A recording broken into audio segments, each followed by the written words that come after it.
Bonjour à toutes et à tous, on se retrouve aujourd'hui pour une nouvelle vidéo. Aujourd'hui, c'est un jour un peu particulier puisque là je tourne la veille, je tourne le 31 octobre, mais vous allez visionner cette vidéo au 1er novembre, premier jour du NaNoWriMo. Si vous ne savez pas encore ce que c'est, je vous propose de découvrir la vidéo où j'en parle et où je vous présente l'événement. Je vais vous mettre ça comme d'habitude en petit i. Mais si vous savez déjà ce que c'est et que vous hésitez encore à participer, et bien vous êtes sur la bonne vidéo. Puisque moi là ça va faire 7 ans, non 8 ans, ça va faire 8 participations, effectivement je le fais, parce que la première était en 2012, et depuis je n'ai jamais cessé de le faire. En 8 ans de NaNoWriMo, j'ai appris pas mal de choses, et je trouve que c'est vraiment un bel apprentissage pour qui a envie d'écrire et qui aime écrire. Et du coup j'avais envie de vous parler des 7 choses que j'ai apprises via le NaNoWriMo et en participant au NaNoWriMo.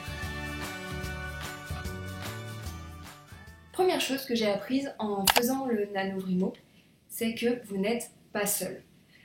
Qu'est-ce que j'entends par là? Je vais parler pour moi en grande partie, mais je crois que je ne suis pas la seule à penser ça. Quand on aime écrire, c'est pas évident de trouver d'autres personnes qui ont la même passion. D'une part parce que c'est pas toujours facile de parler d'écriture avec les gens qu'on connaît, parce que c'est une activité intime, c'est une activité qu'on n'a pas forcément envie de dévoiler au monde entier, d'autant plus quand on n'a encore jamais fini un roman ou quand on n'a pas encore envie de montrer ses écrits. Donc c'est pas forcément évident de parler d'écriture avec des gens qu'on connaît, et on peut être un peu bloqué par rapport à tout ça, et du coup on peut facilement être un petit peu enfermé dans sa passion de l'écriture et de pas savoir comment en parler.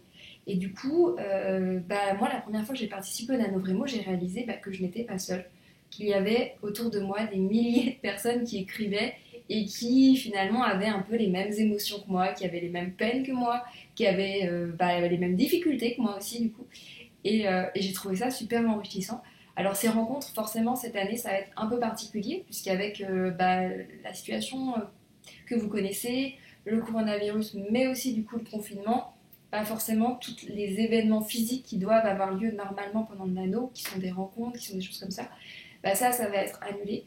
Donc finalement, ça ne va être que des rencontres qui vont se faire en ligne, mais honnêtement, c'est déjà hyper intéressant parce que vous allez avoir et des groupes Facebook où vous allez pouvoir échanger, vous allez bien sûr avoir le site du NaNoWriMo et le forum du NaNoWriMo. Je sais qu'il y a aussi des Discord qui sont mis en place pour discuter d'écriture et pour discuter de son avancement et pour participer aux Word Wars. Donc vraiment, je vous invite à participer au NaNoWriMo, ne serait-ce que pour réaliser que vous n'êtes pas la seule personne à écrire et vous n'êtes pas la seule personne à ressentir ces choses que vous ressentez quand vous écrivez, que ce soit des difficultés, des joies, parfois cette sensation d'être un petit peu différent des autres parce que vous écrivez et que finalement autour de nous tout le monde n'écrit pas. Donc voilà, n'hésitez pas à participer au NaNoWriMo pour découvrir cette ambiance très particulière liée au NaNoWriMo. Deuxième chose que j'ai appris avec le NaNoWriMo, un mot est un mot. C'est très important pendant la NaNoWriMo de s'en rendre compte parce que on va avoir tendance à viser toujours ces 50 000 mots et ces 1667 mots par jour. Et du coup, on peut des fois avoir l'impression surtout d'échouer. Parce que si vous écrivez pas assez, si vous ratez le nano, finalement vous allez vous dire « Oh là là, j'ai raté mon challenge, oh là là, j'ai pas réussi ». Ouais, sauf qu'en fait, c'est 10 000 mots, c'est 15 000 mots que vous avez écrits pendant le nano. Certes, c'est pas 50 000, certes, vous n'avez pas réussi le challenge, mais en fait, c'est toujours 10 000 mots de plus que vous avez écrits sur votre livre, et c'est déjà très bien. Et en fait, se dire ça, de façon générale, quand on écrit, ok, c'est qu'une page aujourd'hui que j'ai écrit, mais c'est toujours une page de plus vers la fin de mon histoire. Ok, c'est un chapitre que j'ai écrit, mais c'est toujours un chapitre de plus pour aller vers la fin. Et du coup, réaliser qu'en fait son texte s'écrit comme ça, page après page, mot après mot, ça permet aussi de mieux envisager l'écriture à terme. Et vraiment, c'est quelque chose que moi j'ai réalisé pendant le nano parce que voilà, je galérais un petit peu à finalement prendre compte des différents petits morceaux qui constituent un livre. Et du coup, avec le nano, j'ai appris que toutes les petites entités, tous les petits efforts que vous faites au quotidien, ça va vers l'écriture d'un livre. Et du coup, il ne faut pas les négliger et il faut les faire. Troisième point, et ça va rejoindre carrément un petit peu ce deuxième point, c'est que l'inspiration c'est cool, Mais s'asseoir et écrire, c'est ce qui fait un livre. C'est ce qui écrit un livre. L'inspiration, c'est bien, mais ça ne suffit pas. C'est pas parce que vous avez l'inspiration, c'est pas parce que vous avez des idées, c'est pas parce que vous avez un plan que vous avez un livre. À un moment, c'est bien de tout lâcher et de commencer à écrire. Parce que c'est ça qui va faire le livre. Donc, à un moment, il faut arrêter de planifier, il faut arrêter de... Et c'est moi, une grande planificatrice qui vous le dit, à un moment, il faut savoir aller plus loin et il faut savoir commencer à écrire. Et vraiment, le NaNoWriMo, en vous forçant à vous poser devant votre texte et en vous forçant à écrire, c'est ce qui finalement va vous permettre de vraiment... Tu veux monter? Attends, je veux bien que tu montes, mais il faut juste que je pousse ma souris pour éviter qu'il y ait un accident. Genre de catastrophe mondiale où il y a tout qui se coupe parce qu'on a fait une bêtise. Vas-y, si tu veux monter, tu peux. Viens. Voilà, bonjour ma belle. Alors, donc voilà, Bah du coup, tu m'as perdu dans ce que j'étais en train de dire, mais c'est pas grave, on va reprendre. Oui, voilà, donc c'est bien de planifier, c'est bien tout ça, mais il faut écrire. En gros, il faut écrire. Et c'est sûr que le NaNoWriMo, en vous mettant cette obligation de 50 000 mots, eh ben, il vous force à écrire et il vous force à avancer. Donc c'est vraiment hyper important. Quatrième point que j'ai appris pendant le nano, écrire régulièrement aide à mieux écrire. Moi, il faut savoir que, je vous le dis régulièrement, mais j'écris de façon très très ponctuelle. C'est-à-dire que je peux écrire pendant des heures, mais ça va être pendant 5 heures pendant chaque mois, par exemple. Donc, j'ai une écriture qui est hyper... c'est pas vraiment boulimique, mais c'est un peu ça, c'est vraiment par crise, et après j'arrête. Dans la vie de tous les jours. Par contre, pendant le mois de novembre, ce que je me force à faire, c'est quand même d'écrire beaucoup plus souvent, puisque j'écris 3 à 4 fois par semaine. J'ai quand même énormément de mal à écrire tous les jours, mais rien qu'en écrivant 3 à 4 fois par semaine, je réalise qu'en fait, mon roman ne me quitte pas. Ça fait très chanson, ne me quitte pas. Non, mon roman ne me quitte pas, ne quitte pas mon esprit, et du coup, j'ai beaucoup plus de facilité à le penser dans son intégralité, à avancer dessus, à ne pas me perdre dessus. Donc vraiment écrire de façon très régulière, ça facilite la vie. Parce qu'en fait, à chaque fois que vous allez re-rentrer en contact avec votre roman, et il va revenir. Alors que c'est pas le cas si vous écrivez de façon genre mensuelle. Votre roman, le temps, il va falloir que vous relisiez votre scène, vous relisiez vos fiches personnages. Parce que pendant un mois, vos idées, elles ont le temps de partir 4 fois. Et du coup, c'est un peu le souci. Quand vous écrivez de façon un petit peu ponctuelle comme je le fais moi, c'est que tout part. Et du coup, grâce au NaNoWriMo, j'ai réalisé que me forcer à écrire plus régulièrement, ça me permet d'avancer plus vite, ça me permet de garder plus fortement contact avec mon roman, et ça permet de rendre l'écriture comme ça beaucoup plus agréable, beaucoup plus efficace. Donc, je vous le donne comme ça, écrire de façon régulière, ça permet d'écrire beaucoup plus facilement. Cinquième point, le NaNoWriMo vous permet d'apprendre qu'il faut savoir tuer l'éditeur qui est en vous. Vous savez, cette petite voix qui vous dit « Ce que tu fais, c'est pas bien, va falloir relire et tout effacer et tout corriger ». Et en fait, comme le NaNoWriMo a un objectif qui est hyper dur, c'est-à-dire 50 000 mots en un mois, on l'a dit déjà un petit peu avant, c'est-à-dire 1667 mots par jour, ce qui est énorme, en fait, le temps que vous passez à réécrire et à corriger ce que vous avez fait précédemment, c'est du temps que vous perdez pour écrire et c'est potentiellement du temps qui va faire que vous allez échouer votre challenge. Donc clairement, il faut savoir vous empêcher d'éditer au maximum, sauf si vous bénéficiez d'un extra temps. Moi, la première fois où j'ai fait le nano, j'avais énormément de temps parce que c'était une période où j'étais à la limite entre les études et le chômage. Bref, c'est un peu le bazar.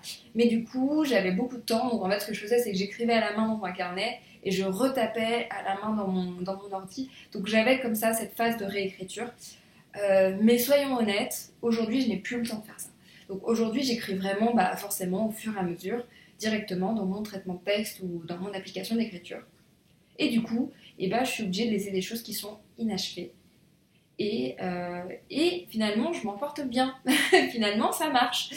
Finalement, je sais qu'à un moment, il faudrait que je reprenne le texte, forcément, c'est obligatoire.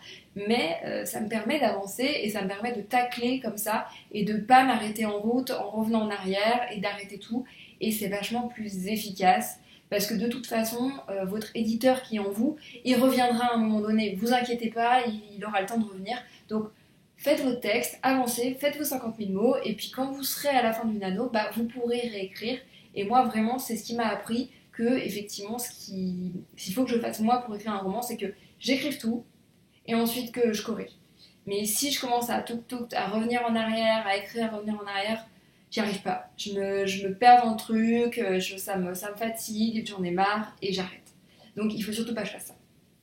6e point, hyper important, que m'a appris le nano. Et ça, c'est vraiment un point qui est essentiel, mais dans l'écriture et dans la vie. Arrêtez de viser la perfection. Et ce point-là, du coup, retrouve le point précédent. Et comme je vous dis, il est hyper essentiel que ça soit dans l'écriture et dans toute votre vie. La perfection est quelque chose non seulement d'inatteignable, non seulement hyper subjectif, mais en plus, ça ne sert à rien. Et la seule chose que ça va réussir à faire, de viser comme ça la perfection, c'est que ça va vous bloquer dans l'écriture. Et en fait, avec le nano, du fait de comme ça, de ce challenge un petit peu improbable qui est d'atteindre les 50 000 mots, et ben vous ne pouvez plus atteindre la perfection. Votre extrait, il est forcément imparfait. Et potentiellement, il va rester des fautes d'orthographe dans ce que vous allez taper. Vous allez peut-être vous tromper sur des accents, sur des prononciations, et c'est pas grave. En fait, c'est pas grave, vous corrigerez quand vous aurez terminé. Et en fait, le fait de faire ce challenge, ça permet de dire, ok, mon but là, mon objectif là à tenter, c'est d'avancer dans mon texte. Donc c'est pas grave s'il reste des choses, et puis ça va me permettre de sortir un premier jet qui est imparfait, et puis on corrigera par la suite. Et ça a vraiment été quelque chose de super important pour moi à apprendre dans l'écriture, et c'est quelque chose que j'utilise, mais comme je vous dis, je l'utilise en écriture, mais j'utilise aussi dans la vie. Moi, mon motto vraiment dans la vie, et je l'ai aussi parce que je suis devenue entrepreneuse et que je pense que ça va aussi, c'est mieux vaut fait que parfait. Et c'est vraiment ma direction de vie, c'est-à-dire qu'à un moment, c'est beau d'avoir des objectifs de perfection, c'est beau d'avoir... Mais en fait, si vous voulez atteindre vos objectifs, si vous voulez atteindre vos rêves, mieux vaut faire, échouer, refaire et apprendre que rien faire, en fait. Et du coup, le fait de ne plus viser absolument la perfection, pour moi, c'est devenu hyper libérateur. Et ça marche aussi dans le développement personnel, dans qui je suis, se dire, en fait, j'ai le droit de faire des erreurs, c'est pas grave. Donc bref, ce côté... hey, tu fais une pause. Mais bref, ce côté arrêtons de viser la perfection, pour moi, c'est hyper libérateur et c'est quelque chose que le nano m'a appris et que aujourd'hui j'applique dans mon quotidien et dans toute ma vie. Dernier point, et c'est vraiment là encore un point hyper important que le nano vraiment m'a appris, c'est qu'il n'y aura jamais de bon moment. Et ça encore, ça marche pour l'écriture, mais ça marche pour tout. En gros, si vous fantasmez d'un moment où vous allez pouvoir vous attabler face à une feu de cheminée, avec votre chat sur les genoux et un carnet pour écrire, eh bien, désolé, mais en fait, il y a très peu de chances que dans votre vie, vous ayez ce moment-là pour le faire. Votre roman, il y a très peu de chances que vous puissiez l'écrire dans ces conditions idéales, dans une retraite d'écriture, vous allez avoir le temps de l'écrire en entier. Il y a de fortes chances que votre roman, vous l'écriviez à cheval entre les transports, votre bureau, pendant une pause de déjeuner avec un sandwich dans la main, et le soir entre 1h et 2h du matin, quand tout le monde dormira dans la maison.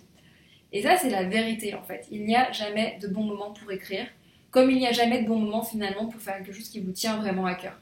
Si vous avez envie de faire quelque chose, si vous avez envie d'écrire, et si vous avez envie d'atteindre quelque chose, je ne sais quoi, il va falloir que vous ménagiez le temps de le faire, et en fait, il va falloir que vous ménagiez le temps de le faire.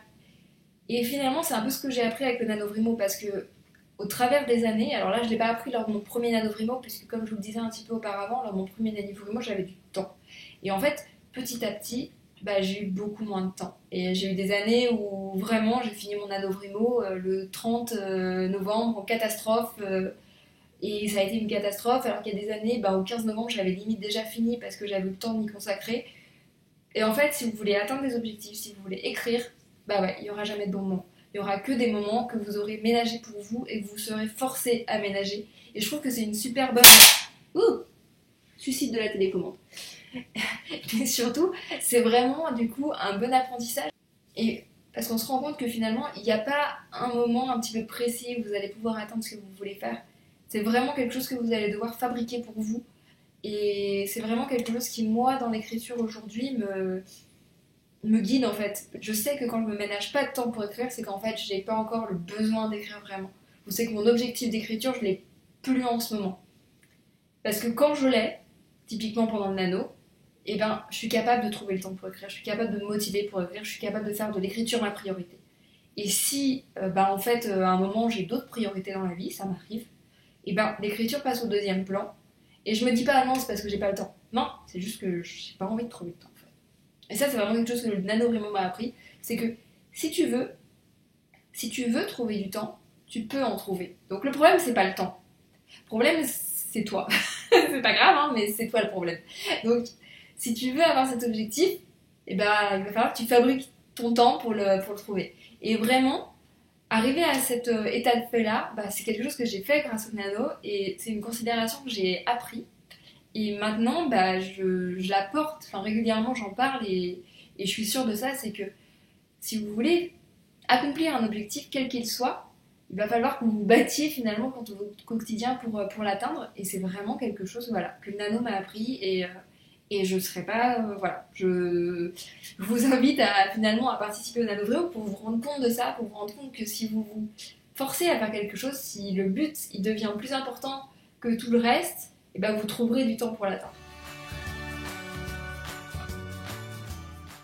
Bon, on arrive un petit peu à la fin de cette vidéo du coup, je pense. Là j'ai parlé pas mal de temps. Qu'est-ce que je peux vous dire d'autre?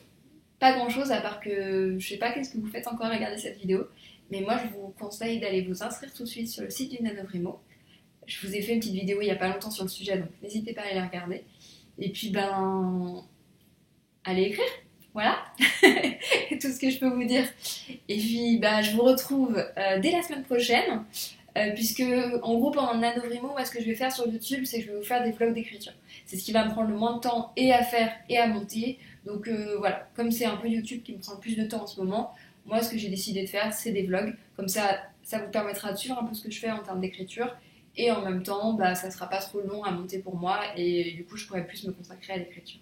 Donc voilà, donc je vous retrouve dimanche prochain dans un premier vlog d'écriture NaNoWriMo. Et puis d'ici là, bonne écriture, bon NaNoWriMo, et à la semaine prochaine. Allez, bye.